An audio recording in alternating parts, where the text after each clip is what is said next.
मैं देखता हूँ कि लड़कियों और महिलाओं को ज़्यादा से दिक्कत होती है। उदाहरण मैं बताता हूँ। उदाहरण सर ये है कि हमारी जैसे छोटी बहन थी कजिन, वो शादी के पहले वंदना पाठक लगाती थी। ओके। शादी के बाद उसकी शादी हो गई पांडे लोगों में। हाँ जी। अब वो तो शिक्षा मित्र हो गई और उसके सरकारी जॉब का इशू आ गया। अच्छा, शिक्षा मित्र में। अब उसके डॉक्यूमेंट में सारे पाठक लगा हुआ था। अब वो हो चुकी है शायद पांडे या जो भी ससुराल के, वो नाम उसका बदल गया। अब उसने नाम फार्म भरा अपने ससुराल के नाम से। अब सारी मार्कशीट में पाठक और फिर आधार पासबुक वो सारा, तो फिर बड़ी दिक्कत। फिर वहाँ महाराजगंज में बोले नहीं, अब मैरिज रजिस्ट्रेशन कराइए, मैरिज में साबित हो ये पति उनका है, ठीक है। फिर जब उस पति का सरनेम चेंज हुआ है, फिर एफिडेविट, फिर वो, फिर महाराजगंज के डीएम के यहाँ से सिद्धार्थनगर के डीएम, मायका अलग ससुराल अलग, फिर थाने से पुष्टि, डीएम ने थाने भेजा, फिर हमारे यहाँ। मतलब कितनी प्रोसेस, कितनी स्टेप करने पड़ा उस जाति सूचक शब्द से। और आज की डेट में आप देखिए सरकारें महिलाओं को नौकरी में आरक्षण दे रही हैं। लड़कियां सारी पढ़ाई कर रही, लड़कों से ज्यादा शिक्षा में आगे हैं।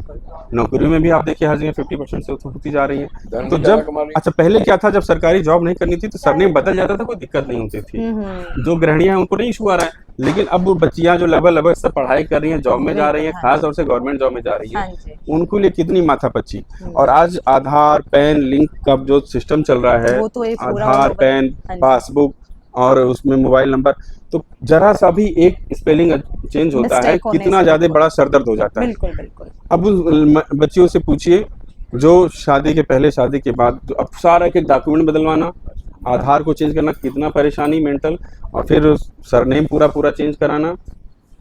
तो ये मैं देख रहा हूँ कि लड़कियां और ज्यादा इससे परेशान आज के दौर में हो रही हैं। और बताएं आपसे, जो कुछ लड़कियां जो शिक्षित हो रही हैं, स्वाभिमानी हैं, तो अब उनको थोड़ा फील होता है कि अभी तक हम पिता का सरनेम चला रहे थे, अब एकदम से शादी के बाद अपना सरनेम कैसे चेंज कर दें। तो जो बहुत स्वाभिमानी है, आइडेंटिटी जिनको प्यारी होती है कि हमारा नाम तो यार ये था, अब हम कैसे सिंह से ये कैसे हो जाए, वो कैसे हो जाए, तो नहीं हटाती हैं। अब वो चेंज नहीं कर रही, चेंज नहीं हटा रही। मोस्ट ऑफ अब जो लड़कियां हैं वो चेंज नहीं कर रही। तो वो भी धर्म संकट देखिए क्या हो रहा है कि कुछ ऐसी होती है कि दोनों का लिहाज करना है, पिता का भी पति का भी, दो सरनेम लगा रही है। कई महिलाओं लड़कियों को हमने देखा साउथ में होता है। हाँ, और ये मराठी में जो होता है वो क्या करते हैं, पिता और हस्बैंड दोनों का सरनेम लगा के इतना बड़ा नाम हो जाता है, इतना बड़ा नाम। तो सीरियसली नहीं, तो अभी यही नॉर्थ इंडिया में भी जो ऐसी महिलाएं हैं तो अपना पुराना नाम छोड़ना नहीं चाहती, फिर नया लगा। क्यों ना इसको आधार और पैन मैंडेटरी कर दिया जाए। बिल्कुल सर।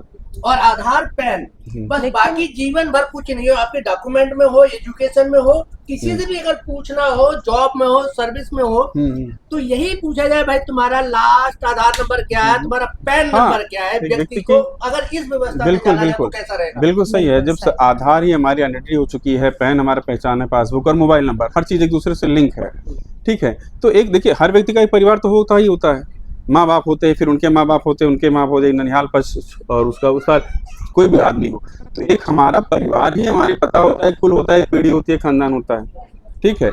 तो हम किसी को किसी के फैमिली के आधार पर छोटा बड़ा ना करें। अगर हम उसके आधार पर करें यानी उसके हम माँ बाप का अपमान करें, अगर वो किसी, हमारा तो हक नहीं है ना, हमारे तो कोई उसमें चला नहीं कि हम किस फैमिली पैदा हुए।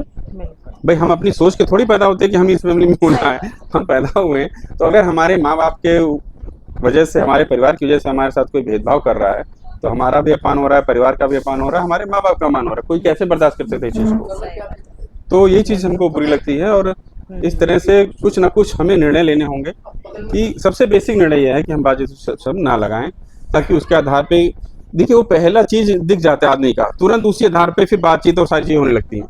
भले आप भी कहो हम जाति नहीं मानते, भले हम भी हम जाति नहीं मानते, लेकिन फिर वो कहीं ना कहीं मन में कीड़ा एक आ जाता है। जब तक वो यहाँ से नहीं निकलेगा, हमारे इधर से निकालने से भी नहीं होगा, ये हमारे यहाँ से निकालना। और वो एक दिन में निकालेगा नहीं, वो एक जब दिन में नहीं। जैसे जब गैप हो जाए, जागरूकता एक पीढ़ी, दो पीढ़ी, तीन पीढ़ी में जब हम ये बताना कहना छोड़ देंगे कि हमारा वो स्पेशली ये जाति क्या थी, तो उस चीज को धीरे धीरे हो जाएगा। 500 साल की चीज है तो 50 साल भी लग जाए, 2-3 पीढ़ी में। अगर हम खुद तो हमें पूछना बताना छोड़े, है ना।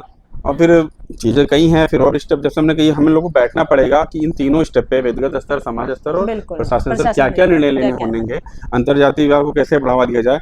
अच्छा देखिए एक और बहुत बड़ा मिथ है, लोग बीच में जब इधर शिक्षा बढ़ा, तरक्की बढ़ी, अंतरजातीय विवाह बहुत होने लगा, लोगों ने कहा ये तो बहुत शादियां हो रही, धीरे धीरे खत्म हो जाएगा, लेकिन नहीं, फिर वही गलती होती है।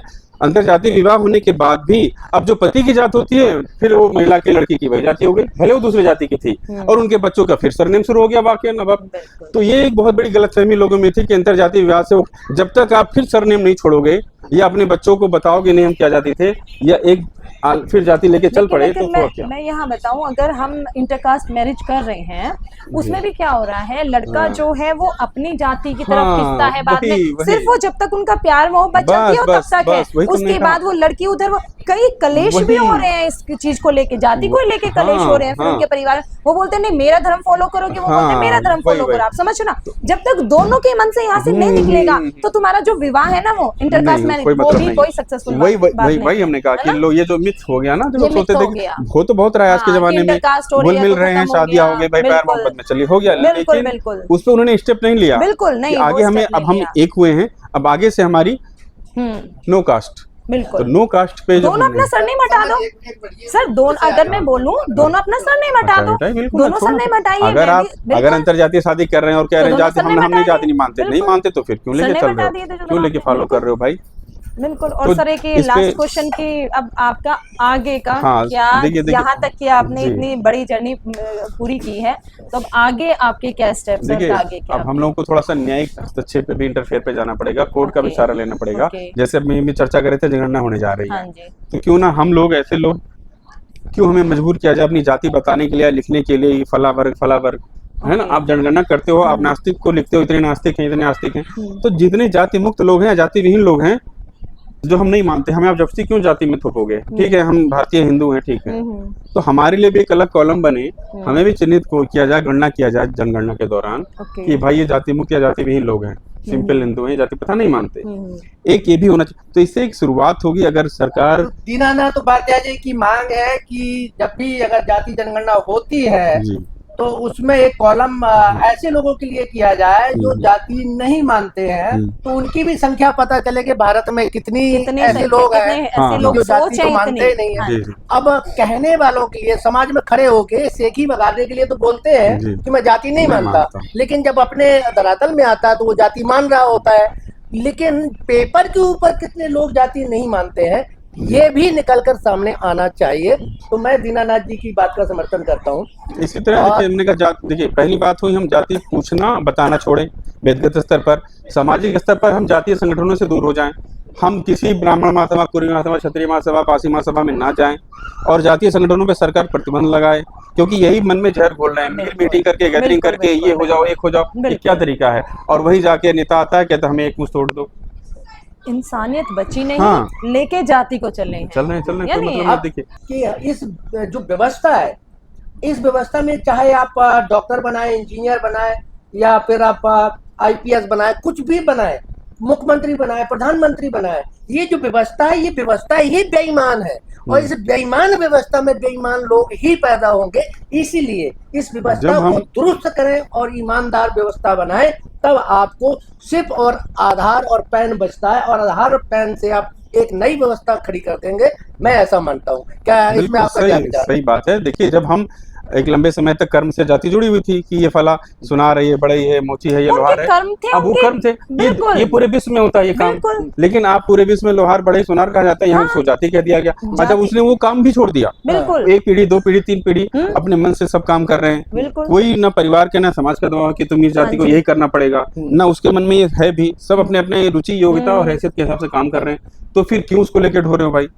तो ये हम अपन से निकाल दे कि हमें किसी की आवश्यकता है, काम नहीं कर रहा है, लेकिन वो जाति फिर भी पीछा नहीं छोड़ी, तो हमको उसको लेके निर्णय ठोस लेना पड़ेगा। समाज में सबके अपने अपने काम होते हैं, आप समझ रहे, एक बंदा सारे काम नहीं कर सकता, उसके लिए काम, वो कर्म क्षेत्र था, उसको जाति क्षेत्र बना दिया गया। और आप यकीन माने, जाति के कारण ही ये आरक्षण क्यों है, आरक्षण भी उसी लिए है, उसी पे फिर विवाद होते हैं, उसी पे वहाँ एजुकेशन को लेके बच्चे परेशान हैं। मैडम ने आरक्षण के लिए कहा, तो मैं लोगों से पूछता हूँ जो आरक्षण का विरोध करते हैं, मैं उनसे पूछता हूँ कि एक बार बताओ, आप आरक्षण का विरोध तो करते हो, आरक्षण का विरोध का मतलब हो गया कि आप टहनी के पत्ते काटना चाहते हो, और क्यों न हम पेड़ काटे, तो पेड़ काटने से क्या होगा, न रहेगी जाति, ना होगा आरक्षण, कहते ना होगा बात, ना बजेगी बांसुरी। तो जब जाति ही नहीं होगा तो आरक्षण क्या होगा?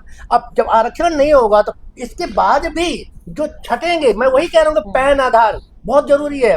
जन्म से आप पैन लगाएंगे तो ये पता चलेगा किसके पास कितनी हैसियत है, कितनी संपत्ति है। इसके बाद आप निर्णय कर पाएंगे सही तरीके से कि किसको आरक्षण देना है किसको नहीं, है ना। और उस आरक्षण में फिर आप समझ पाएंगे कि जो पैन होता है, जो हर साल असेसमेंट होती है, हर साल के असेसमेंट में आप सही निर्णय ले पाएंगे। भाई ऐसा तो नहीं है जाति प्रमाण पत्र तो एक बार बन गया तो वो जीवन भर के लिए बन गया, है ना, उसमें कोई असेसमेंट नहीं हो पाती। उसकी एक्चुअल स्थिति अभी देखिए आप, उसको आरक्षण की जरूरत है या नहीं है, क्योंकि बंदा ये तो नहीं कि जिस स्टेज में पैदा हुआ उसी स्टेज में वो मरेगा, समझे ना। वो हो सकता है इम्प्रूवमेंट करके उसका स्टेटस बदल जाए। सुप्रीम कोर्ट ने एक महीना पहले वही तो कहा कि भाई हाँ ऐसा होना चाहिए, बिल्कुल कि एक बार जिसने लाभ ले लिया तो भाई ठीक है, दूसरे जो बचे हुए हैं ये आरक्षण इसलिए दिया गया था कि सबको हक मिले, समानता है, बराबरी है, अच्छी चीज थी। ये थोड़ी कि बस वो जबरदस्ती उसको लगातार तो इसी का समापन करते हैं। टॉपिक तो बहुत विस्तार पूर्वक हो सकता है, लेकिन शुरुआत होनी चाहिए धीरे धीरे। पहले सबसे पहले जातियां समाप्त हो, नई व्यवस्था तो बनाएंगे ही और अच्छी व्यवस्था बनेगी।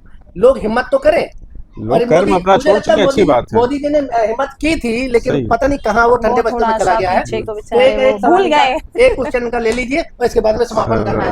हाँ बहुत बस छूटी तुम परेशान हो जाएंगे।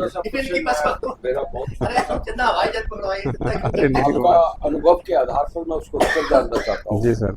जैसा हम सबको कहते हैं नाम छोड़िए, जाति का नाम छोड़ दीजिए, तो मैं ये जानना चाहता हूँ कानूनी रूप से अगर आप अपने नाम में परिवर्तन करते हैं तो उसका लीगल क्या पॉइंट्स है, किस तरह से परिवर्तन करना पड़ेगा, क्योंकि आपके जितने लीगल डॉक्यूमेंट्स हैं वो उस पे बने हुए हैं। तो ये हमें लीगल नॉलेज होनी उसकी जरूरी है कि मैंने अगर पांडे लिखना छोड़ दिया तो मेरे जो डॉक्यूमेंट्स हैं, मेरे जो नहीं बिल्कुल देखिए कोई बहुत बड़ी बात नहीं सर, ये इतना बड़ा इशू नहीं है। देखिए नहीं देखिए ऐसा कोई बात नहीं है, पहले से भी नाम बदलने के प्रावधान है, प्रोविजन है, एफिडेविट दिया जाता है, अखबार में विज्ञापन दिया जाता है, कोई प्रोसेस है, कोई ऐसा इशू नहीं है। ये बताना जरूरी है। हाँ जी जी कि हमें क्या क्या स्टेप आप नोटरी तहसील में जाएंगे, नोटरी बयान अल्फी बनता है उसका सिंपल, स्वयं की उद्घोषणा होती है, 10 रुपए के स्टाम्प पे करिए और एक सूचना के लिए न्यूज़पेपर में दे दीजिए बस। अच्छा उसके बाद रही बात उसकी,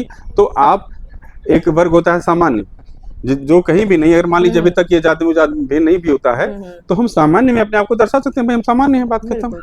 ये कोई इशू नहीं है। ये अगर हमको लगता है ना समान का सर्टिफिकेट नहीं लेना पड़ता, हाँ कोई जरूरत नहीं है भाई, हम एक इंसान है, सामान्य नागरिक हैं। सर सबसे बड़ी बात मैं तो ये कहूंगी, जाति सबसे पहले अगर इंसान पैदा हुए तो इंसानियत होनी चाहिए, बस बिल्कुल। अगर इंसानियत होगी तो तुम सारे समाज में। ईश्वर ने पृथ्वी बनाई और मानव बनाया, महिला पुरुष उसमें है, मैं तो यही है जाति एक ही होनी चाहिए, भारतीय यही जाति होनी चाहिए, बेसिक चीजें पृथ्वी है। हमें राष्ट्र के लिए भी तो कुछ करना है, समाज के लिए भी तो कुछ करना है, लेकिन आजकल यहाँ बैठे अपने अपने लिए हमने नारा वही चेंज कराया था, स्वामी दीपांकर जी भिक्षायता शुरू करी तो उन्होंने लिखा था पहले राष्ट्र बाद में कास्ट। हमने कहा ये क्या बाद में क्यों कास्ट, क्यों कास्ट, तब उन्होंने नारा चेंज किया, पहले राष्ट्र नो कास्ट। बिल्कुल तो ये हुआ दिखेंगे तो ही हमारा राष्ट्र, हमें गर्व से कहना चाहिए हम भारतीय हैं। चलो इसी के साथ समापन करते हैं, गर्व से कहते हैं हम भारतीय हैं। बहुत चलता रहेगा आपका आने का और बहुत। अरे सर ठीक है सर, पानी तो ले लिया, चारों तरफ चीज हो तो रही है। अच्छा और बढ़ेंगे लोग हर जगह, लीजिए सर पानी ले होना चाहिए, तभी कार्य होगा। चलो थैंक यू सर। हाँ जी।